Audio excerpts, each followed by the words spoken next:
Hi folks, I'm Aditeya Pandey. I am leading the data visualization team at Lilly. So I'm actually going to start with a quick story.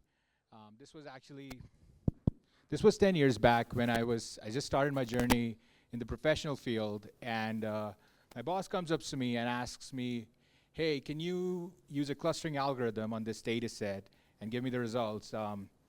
I tried to understand it. I applied an out-of-the-box algorithm, but when I looked at the results, I realized that it doesn't make sense to me. So what I did was, back then I didn't know data visualization was a field. I just saw some blog posts. I created a clustering visualization, and one quick feature that I had was people could just hover over points and see what was the data behind it. And I showed it to my manager. He told me that, oh, this is a simplified way of looking at the clustering results. That point of time, and I think 13 years now, I've worked at several companies, I've done a PhD. The essence of data visualization hasn't changed. It's still the same. I'm trying to solve, by simplifying the data representation, I'm trying to solve a business problem. But at Lilly, we're doing the same thing and also trying to look the next step. What is the next step in visualization? What is the next step in visualization in biopharmaceutical industry? So I got some pushback that, oh, should we show this slide from the organizers? But I was having a conversation with my friend a few weeks ago, and he thought Lilly was a flower-selling company in the United States. So I thought this slide was kind of important to introduce who we are. We are a global pharmaceutical company, and the thing that I want to catch your attention to is we have approximately 11,000 people who are engaged in R&D. Why do we have so many people? Because we have a very complex R&D process. We start from early research for drug discovery. Once we identify the right drug molecules, that goes through a complex clinical trials. Then it goes to the FDA or other regulatory agencies. And then finally, it's into the approval stage, and then it's marketed and sold to the patients. But why am I telling you all this? I know you're not interested in this. But I guess you're interested in this question, where do we need Viz in pharma, right? I think this is an important question that everyone wants to know an answer to. So I'll just give you a few use cases that we've been dealing with before we go into the fun visualization parts. So when in the early stages, we have to do a lot of interactive analysis to understand what's going on, what's the data, so that our scientists can identify, formulate hypotheses, and push things towards our clinical trials. Our clinical trials are an important stage where we want to communicate our results to a large variation of audiences, including executives to actual patients. And finally, once we are out there, the drug's out there, we want to understand how it's doing, and we want to keep on monitoring it and understand it better. So essentially, the answer is that visualization is a critical and enabler at every stage of our R&D process.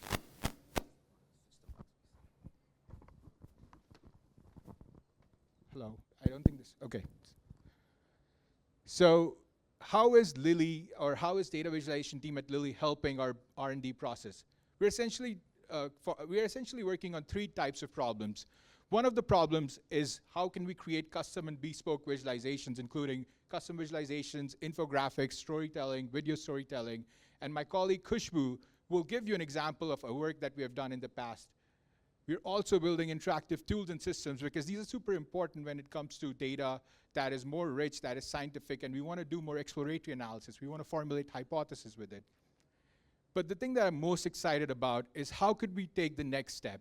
And I think, in my opinion, the next step is to think about how Viz, or visualization, can help AI. I think we are doing so much work in AI, but the explainability, the transparency of the models or the results is still not out there yet. We're still really working and struggling to find the right ways to do that. But also, we should think about how AI can help visualization tools. I think we have a large audience. We are all coming from diverse backgrounds, and as visualization designers, as experts, we have some sort of a responsibility to make sure that these tools could go to the right people with least resistance. So I'm going to now hand over to Khushbu to talk a little bit about some of our work that she has done with Lilly. Thank you. Hello, everyone. So I think most of us love neat and clean bar charts because they are very super easy to understand and interpret the data points and compare the various data points across our data. But there is also limitation to the usage of bar charts when it comes to dealing with large and complex data sets. So I'll be showing with the help of an example how we can rethink our entire design process to create data visualizations which can simplify our communication. So over here, you can see like there is a data visualization which basically has 4 different bar charts. And as a user, I want to basically do a drug comparison between 2 drugs, drug A and drug B, and compare their performance over a period of time. And here, the 4 bar charts represent data across 4 different body regions, across 4 different score values. So now, here if you want to interpret like which drug is performing better, then you will need to analyze all of the 4 bar charts, then compare all of the 4 score values across each of the body region, and then you need to come up with a final decision. So you might get more engaged, and you might end up spending more time than expected to reach out to your final decision. So with the help of little bit of redesigning, we created few ideations, and we created new data visualizations to create narratives which are easy to understand and which can essentially help the users to reach to their decision faster. So this is the first ideation that we came up with. We switched over from the traditional bar charts to the dumbbell plots that you see over here. So we have segregated the charts for the 4 body regions. And here you can see like in the blue color is the drug A, and in the red color is the drug B. So essentially the drug which has a lower score value is performing better. So if you look at any of the body regions, you can see and make out like the drug A is performing better when compared with drug B. We decided to further ideate it and keep the data visualization more simple and easy to understand. So what we did next is we created another data visualization, and here we have segregated and brought together all of the body regions inside a single data visualization. So we created a single score scale on the vertical axis that you see over here. So you can easily look at a single glance that we have all of the 4 body regions with all of the 4 score values. And if you just look at this visual, you can easily take your final decision and compare like which drug is performing better. So now, if we do a before and after comparison, so this was the initial abstract that we had, which had 4 different bar charts. And then later we did this data visualization, which has everything at a single place. So now if I ask you, and if I ask you like which data visualization gives you rapid insights to the data, then I think you know the answer, it is drug A. So with that, I will hand over to my colleague Deepak. Thank you, Kushbu.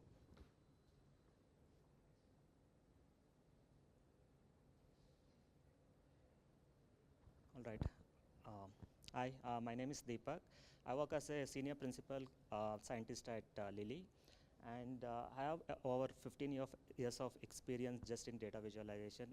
In 2010, I started leading a data visualization team at Analytics Quotient, which was later acquired by Kanta. So today I'm going to talk about a visualization we did for atopic dermatitis.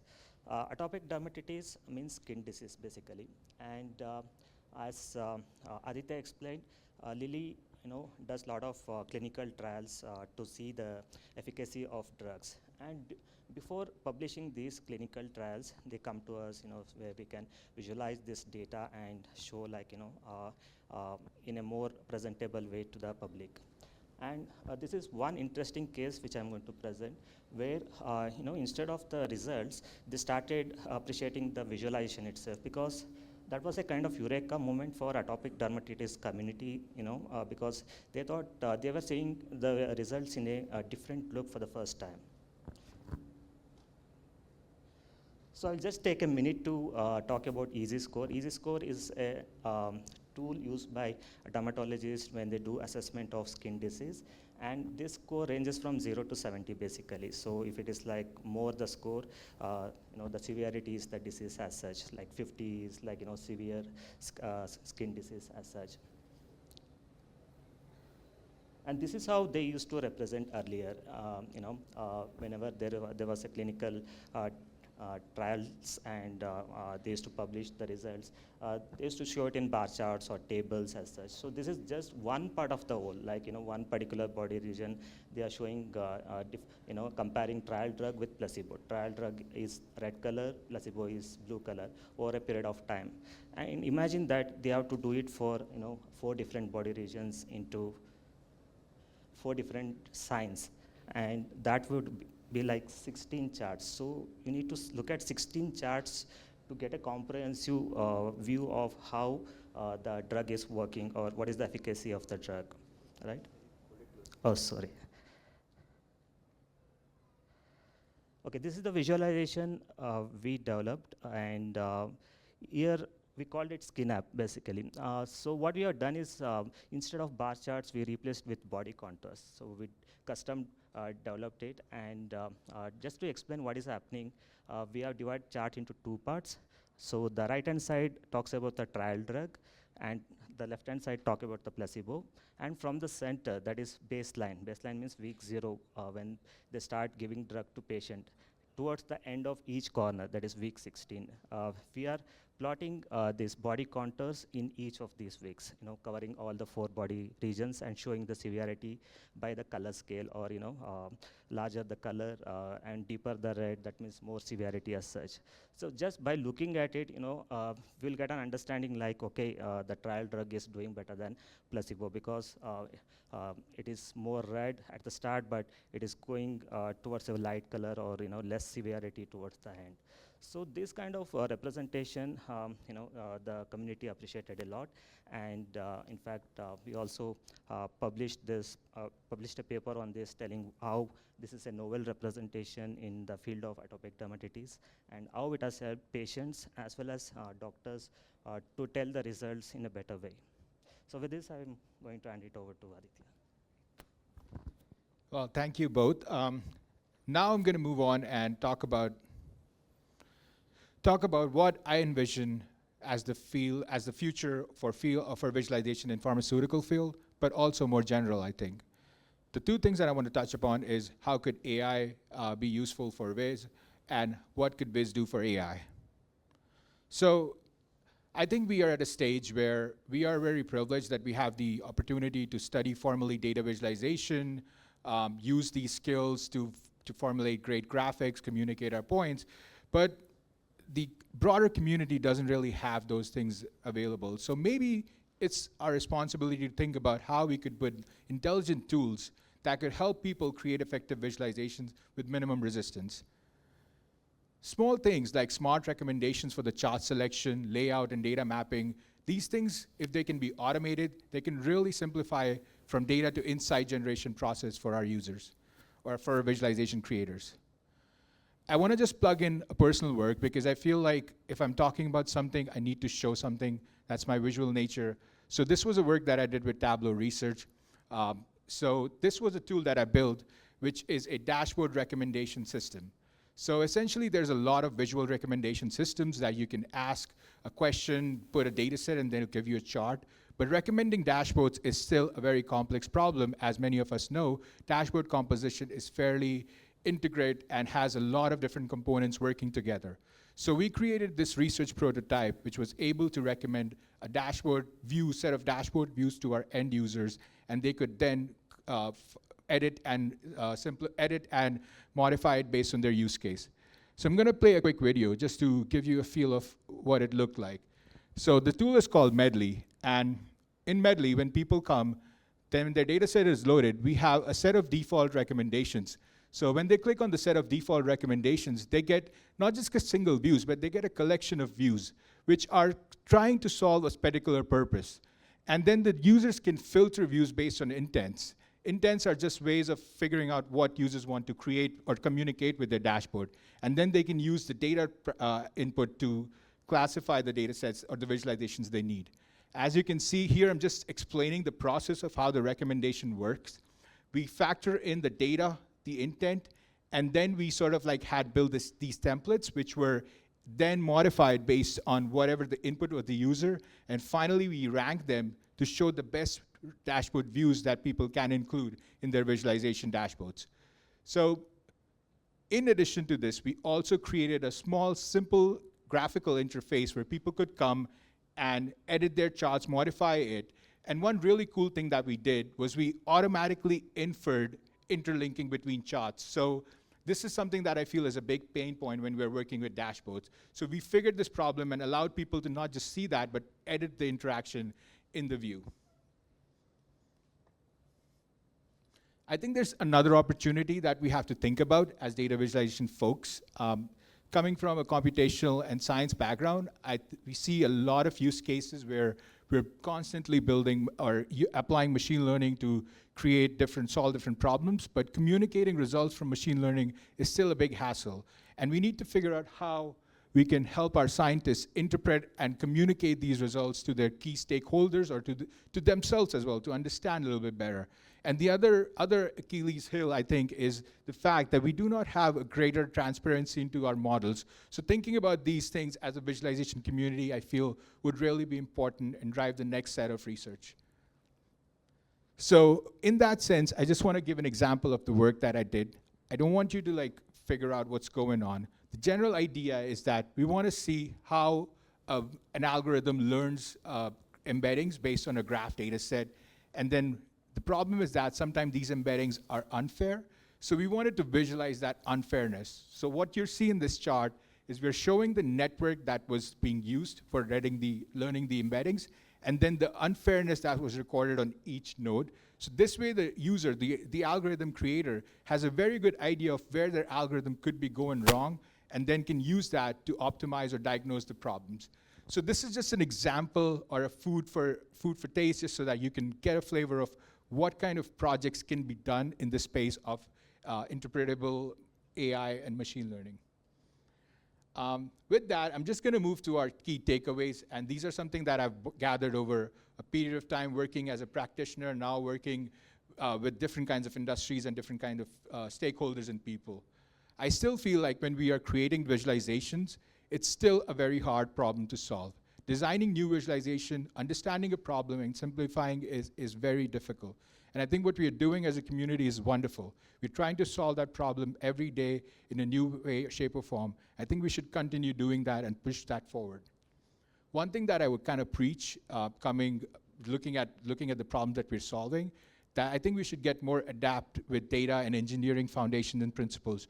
Because our design is only going to be that useful until and unless it cannot be actually executed and put in front of the users, we won't be able to really see the value of the design. So I think sometimes it's super important for us to think about how data and engineering are going to play a role, and I think we should all kind of upskill on that.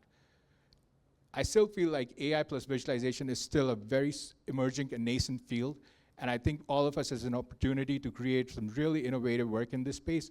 And one of the spaces that I really wish we could do more work on is transparency and explainability of the AI. Because the reason that I'm saying this is because, as you can imagine, our daily lives are now driven by AI. We're looking at ChatGPT responses to figure out where to eat or where to plan our vacation. And I feel like if you're putting so much power in AI, we have the right to know what's going on in it. And I think as a community, we are the right people to solve that problem for them. And I just want to have a final plug for our domain. I think biopharmaceutical is an amazing domain for both design and research work. And it's a space where I think you can solve some really novel problems and have a really high impact solution, because we are working for patients. And with that, I'm just going to wrap up my talk and introduce and give a brief shout out to my team who do a lot of work to make this possible. I am available on LinkedIn, and we are also hiring. So if you feel like you could see yourself working at Lilly, please feel free to stop by our booth or reach out to me. I'd be very happy to talk with everyone if I can. But thank you so much. I really appreciate your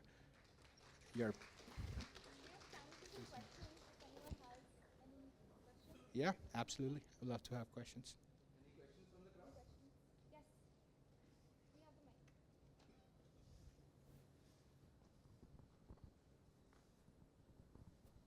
Okay, thank you so much. It was really useful to know how big organizations are looking at this and what are the different aspects. So I come from the research field. So just wondering, how do you strike the balance between simplifying, let's say, insights around averages or trends versus the uncertainty in the scientific data? Because particularly the first example, right, when you go from the more complex one to simpler one, you are losing uncertainty. So that's one. And also, do you do any kind of research, because you're a large organization, on how people are using and perceiving this, and how does that look? Sure. So for the first part, I think our our design or our creation of visualization is driven by the audience and the question. So we do have questions where we want to portray uncertainty. For example, finance. We have to do finance projections to show how much money this company is going to make. And over there, you want to show with a fair uncertainty what could be the upper and lower limits. And in that case, we don't want to oversimplify and just show a single number. In this use case that Khushbu shared, the goal was to just very quickly see if drug A is doing that better than drug B. So in that case, it was easier or it was important for us to trivialize that visualization. So I know this is a very beaten down answer that it depends on the use case, but this is what we are trying to push for. And I think for the research part of the question, we have some real, so the balance part of our work is our organization is, I would say it's a very R&D organization. Half of our work is done on researching, figuring out different ways to solve problems. So that's what we are pushing for, that's what we're driven by.